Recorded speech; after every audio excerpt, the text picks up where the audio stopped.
Hi everyone, my name is Avinash Puli. I'm from Warangal originally. I've lived in US for almost 20 years now, and I'm requesting all the Warangal folks, to vote based on the development and the candidate in this next forthcoming assembly elections.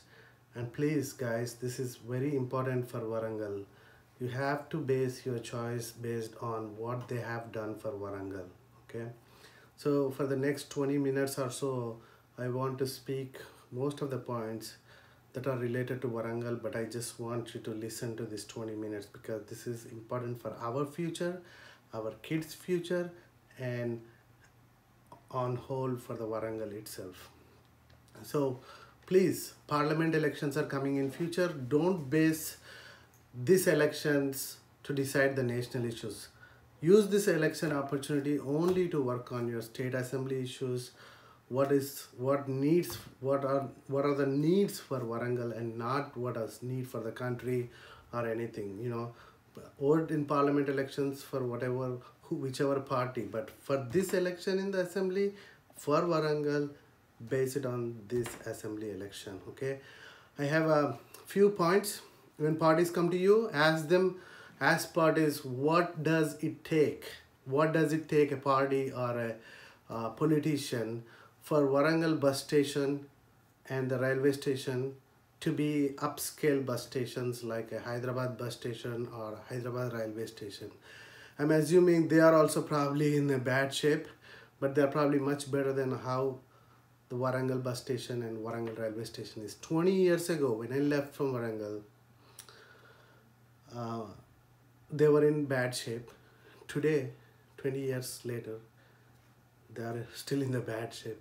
In the last 4 years, we have achieved Telangana, but what does that mean? What does that mean for its people? Do they have better convenience? Do they have better transportation? This is all important. Tomorrow you want to develop Warangal. Why does it matter? Because if you are going to come up with a textile park, how are the women going to travel there? How are the students going to travel there? That is what I want to talk about. So when politicians come to you, ask these questions. The second one, this is the most important thing. Ask the political parties, do you have the guts? Do you have the guts to challenge the private institutions? Education is a right. It's not a for-profit thing. If you are spending, okay, well, if you have an institution, you are not checking that, okay, well, I made this much money. No, education is a right. So it's almost like a resource. Look at water. You are not buying water with money. I know we are paying some water tax and everything, but education should be a fundamental right, and all these private educational institutions are controlling.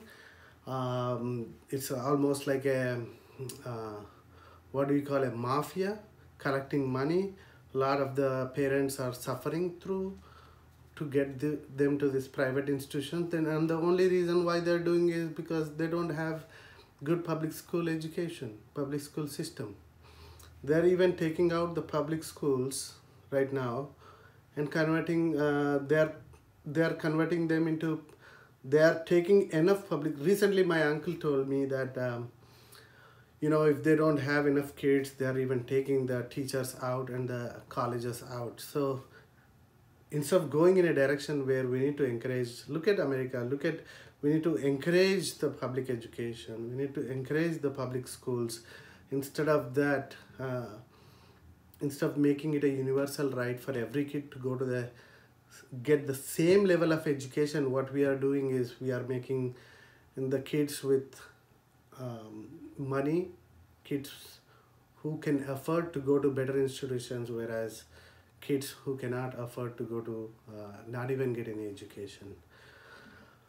Third point is, ask parties, which party is going to take action against the land grabbing. Warangal, if you take Warangal, east or west, this is exactly what is happening. And I have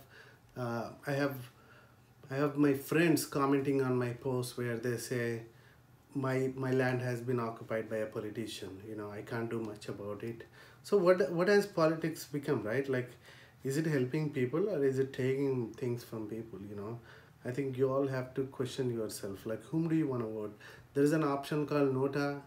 Vote for Nota. If you don't like a candidate, vote for Nota. There is nothing wrong with it, because if you have enough votes to vote for Nota, then there will be a re-election, or maybe that election will be cancelled. And it is important for you, for your for you to have a voice, and for your vote to have a voice. And once again, you know, I think I have 10 points. I've covered 3 and I'm going to go with the 4th point. Ask parties and politicians why development was of Warangal is not at the same pace as Hyderabad. So now we got our Telangana, right? For whom did we get our Telangana? Telangana is for development of all the districts of Telangana, right? And what is happening right now is they are either trying to look for the develop Hyderabad more, but you know, the situation of the Hyderabad is very bad. They don't even have good roads right now. So I grew up in Warangal.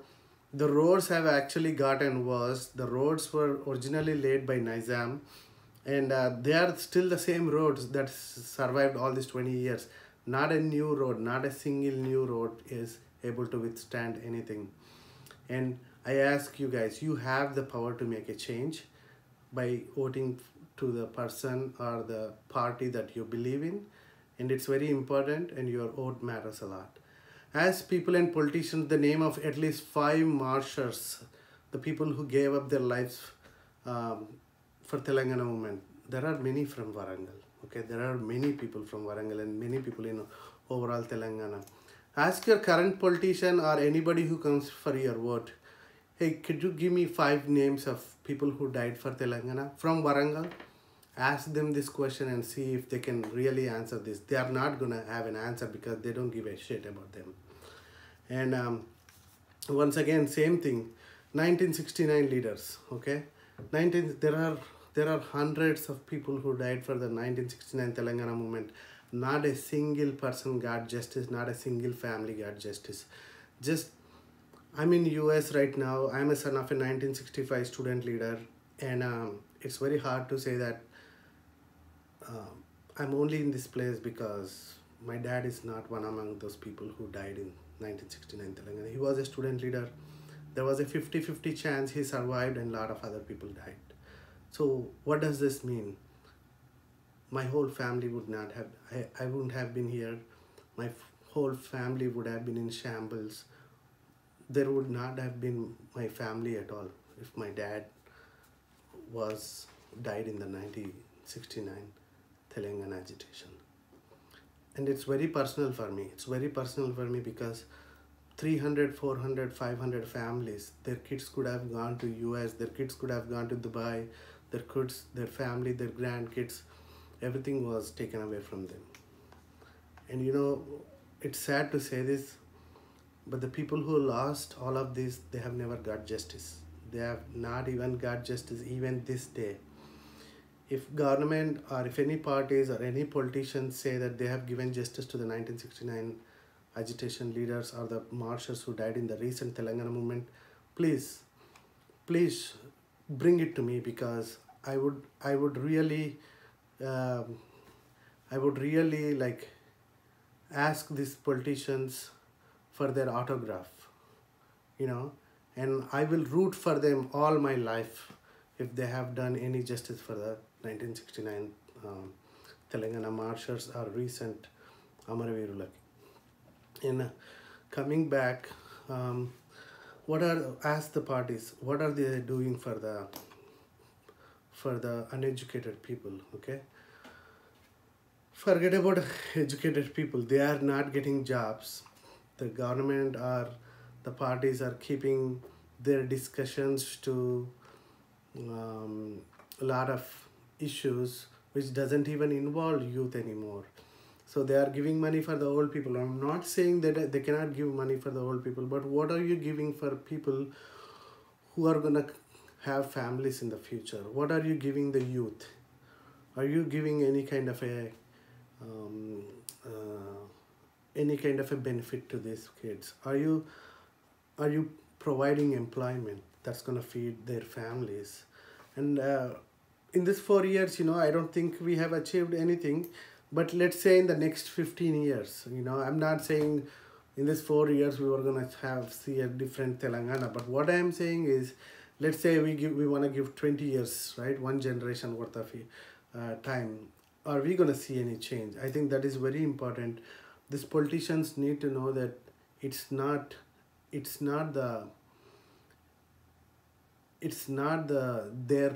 their 4 years of political life we are voting for.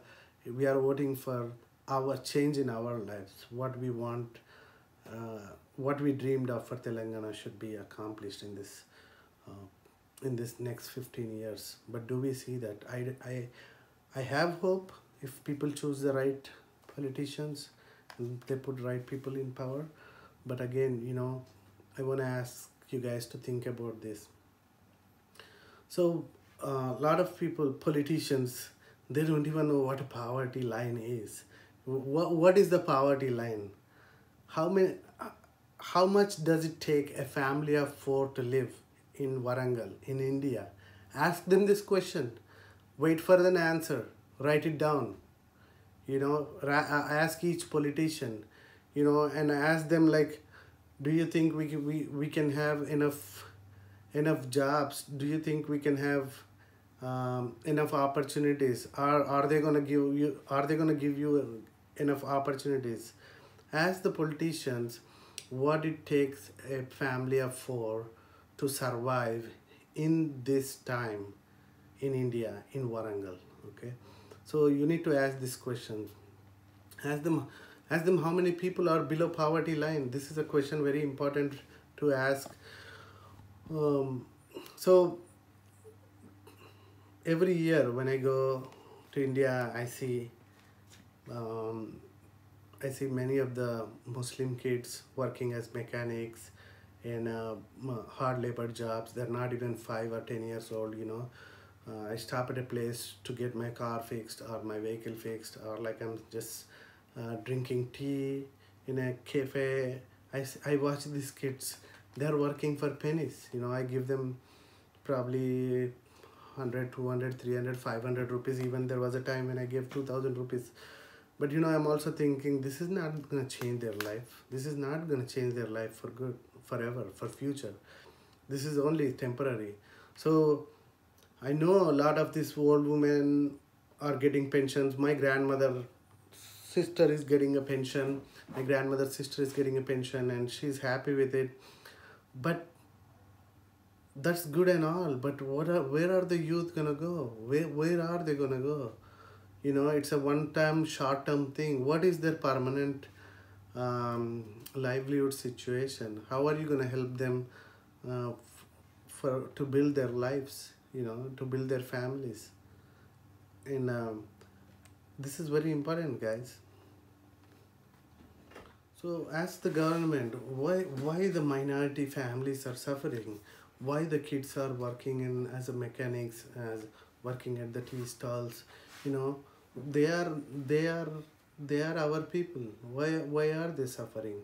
What is government doing for them? This is important. This is important for us, for our future, because a happy community, we don't want anybody to suffer in our community. We want justice for everybody. Is that what we are achieving? No.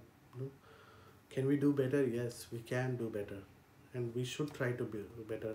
And it all starts with choosing your people's representatives, and this is very important for everyone. And they have taken politics to a whole different level. My dad has been trying to run for an office for almost 15 years that I know of, and he says we cannot even reach the target they have set. You need to spend at least 15 to 20 crore to become a politician or run for an office. And I am asking, why do we need to spend 20 crores? Can I not spend the 20 crores on distributing the money? Can I just spend the money on building a bathroom for the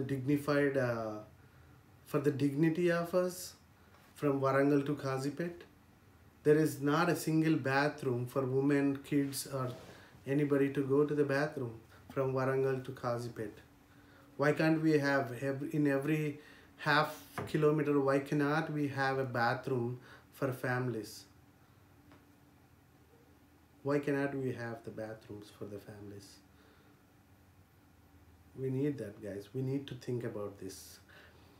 As the parties and politicians, why no new politicians in the last 20 years?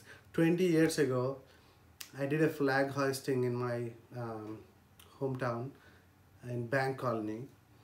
The same politicians who came for the flag hoisting are still the same politicians today.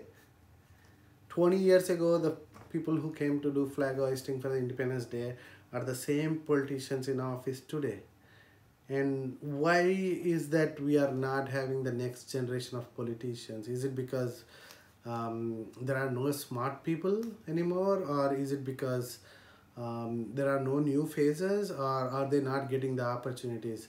And I feel like this is important question, because if we want to change comes with changing the politicians. Let's change the politicians. Everybody think about Obama came, he's a new politician, brought a new life to the US. And it's very important, right? We need to have a new politicians to look at the new problems, bring a new fresh set of eyes. And why can't we have that? Why can't we deserve better than what they are providing us? I'm asking you guys, look at what we have 20 years ago and what we have today. There is nothing, no changes in your lives. I go back to India, look at my friends, and they are in the same boat, trying to make their ends meet. Nobody has got a better life. I'm not saying that they are not happy. I'm saying that they are still worried about the day-to-day problems and everything. I think there is not much change from the financial standpoint. They are still not doing pretty well, and this is all because of politics and the politicians you choose.